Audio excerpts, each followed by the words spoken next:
Phule's birthday anniversary, and I think, Suraj is coming from east side, from a scholar from Harvard University, who is going to talk about her contribution to women education.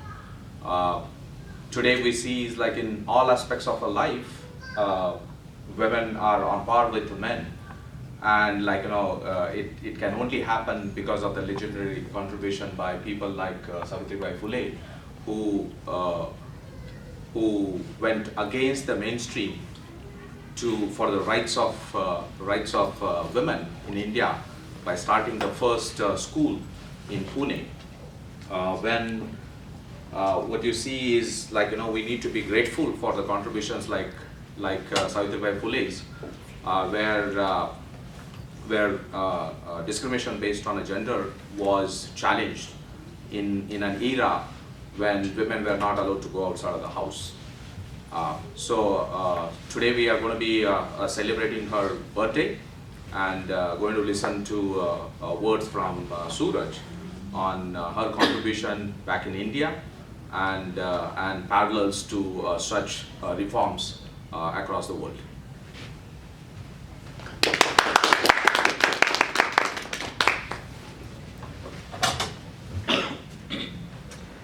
Thank you so much.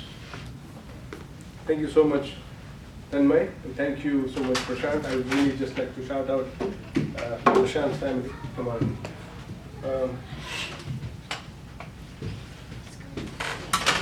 Hi. Okay.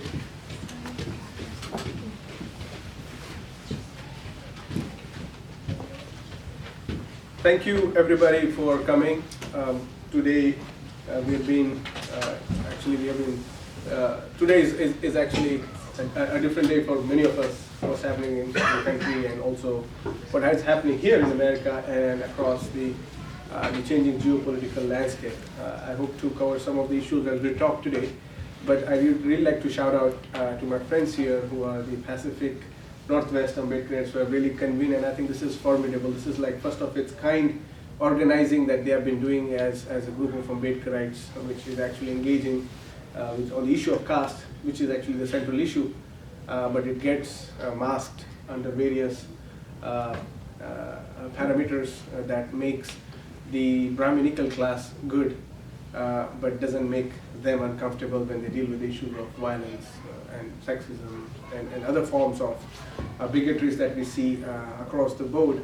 So I really appreciate you both and the team for convening, and also of course your spouses, your sisters, your kids, who really are here to glow that up, and also other friends and comrades in the solidarity, who I think this is a very unique experience, because Seattle, in its very Seattle once hosted a huge World Social Forum, and the kind of activism that came out of that was still is monumental. People still use those video clips of those era when there were many people on the streets, and I think this is maybe in a way significant for you guys to also organize the space of Seattle, and many technological experiments take place here, and you're also a guidance for us. I would also like to shout out to my friends who have accompanied me from Vancouver, Anita Lal, and she is doing the work in the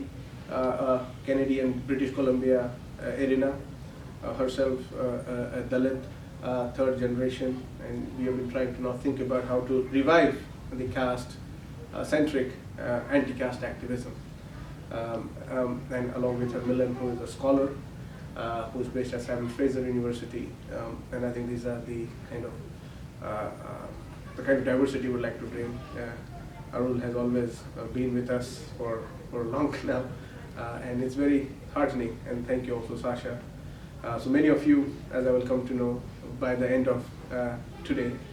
Today we are commemorating the birth anniversary, 189th. Some people are saying 188, how do you but we are celebrating the birth anniversary of Savitri Phule. In Western Maharashtra, 1818 was a time that was chopping off, ending of the Brahmin regime which was very torturous upon its subjects, which was very much centering around supremacy, establishing supremacy of male Brahmins. The females across all the castes were given the secondary status into its own makeup of the regime called Peshwai. The Peshwai is known, Brahmins celebrate it as a moment of their own glorious histories.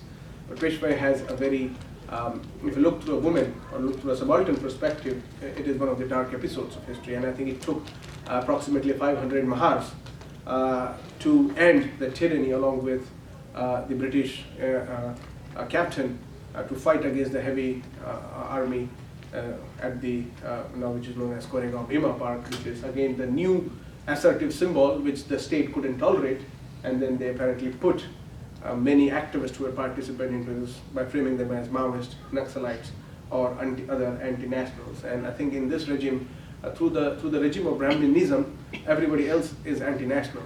It's almost an otherizing space. Anyone else who challenges heteronormative conceptions becomes a person who doesn't deserve to be sitting next to each other or having a free dialogue. And the idea of free dialogue is so much confined in today's India that by merely you being able to usher what you can do on social media is taken or is given as a proof that you are having rights, you are having freedom of expression. That kind of a very dwarfing version of freedom of expression is used against the very people who want to actually echo, and that's I think the failure of our democracy, as well as the progressive activism that has given rise to such loopholes to arise. And I think this is a collective failure on various terms.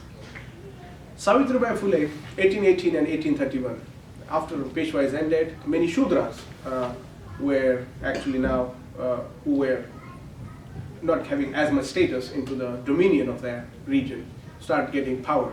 And as they're getting power, Savitri is born to a family of Patils. She's from a gardener caste, Mali, who is Shudra.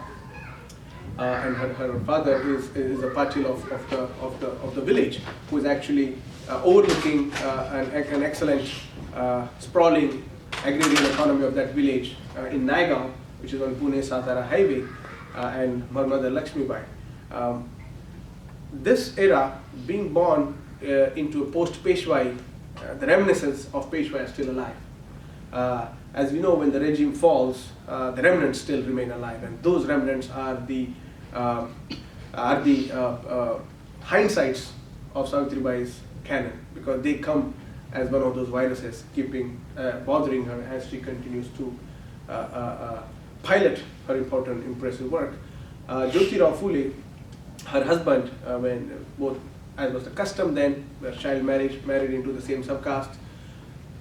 Jyotirao was 13 and Savitri was 9 years old. They get married, and they have a long companionship of working together. I would also like to acknowledge Lamaji, who is here, who is with his son. Thank you so much for coming. Good to see you. Absolutely. So, one of the prominent highlights of Savitri's life has been to be wife of Jyotirao Phule. Often that is the citation we get through, and through the life works of Jyotirao Phule we observe the work, but Savitri herself is a standalone canon. Her work is, her impressive literature, her impressive contributions to various social issues come out as an important intervention to any feminist thought, not only Indian or not respected any caste. And I think those are early interventions. Mid-19th century, this woman was actually drafting progressive policies that would help women in the worst conditions, and possible conditions. One of them was the marriage, the widowhood, the dowry, the infanticide. These are the kind of pioneering works Savitri, along with her husband Jyotirao, pioneer in that region. And doing this in Peshwa, post-Peshwa regime, where Brahmins are continuing to dominating, Pune was the capital, it itself was a very courageous task. You could do that elsewhere, and you would not have as much revolt. But doing it in the belly of the so to say beast was itself very revolutionary in its own performative way. Savitri, once we try to study her life closely, we come to know that Savitri, her life is full of struggle. And the struggle is somewhat very much relating to other women folks of India. Patriarchy was sitting right at the center of how she operated, how she controlled, how she was controlled, and their task, especially looked through Jyoti Rao's, her husband's work, which was basically to challenge Brahmins' position of dominance in every sector they are. So Phule would be this guy, educated guy, went to Scottish missionary school, speaks English, writes beautiful English, and also makes petition to the British government, to the then king, who was at the helm, at whose helm Indian affairs were run. Doesn't hesitate to communicate to the world the problem of Shudra and Ati Shudras and women folks. I think there's three correlations that he brings together in his formation, which then he eventually, of course, identifies as Bahujan. And today we see the Bahujan politics kind of expanding to that. It is to the credit of Jyoti Rao Phule, who borrows this philosophy from Buddha's Bahujan Hitaya, Bahujan Sukhaya, and kind of giving a new birth into a social politics. And I think this is where a close transition has happened, where Buddha was really confined to be a religious figurehead, discounting his social work that he did to eradicate many forms of ills that were existing that he was fighting against. And Jyoti Rao actually matures the work of Buddha's philosophy into making it a social praxis. And I think that's where the new form of Buddhist ethics comes to life. I think how to, one of the things as I was studying, I was looking how to live an anti-caste life. Many people have questions. People want to know, we want to get rid of caste. How do we live it? Or how can we come to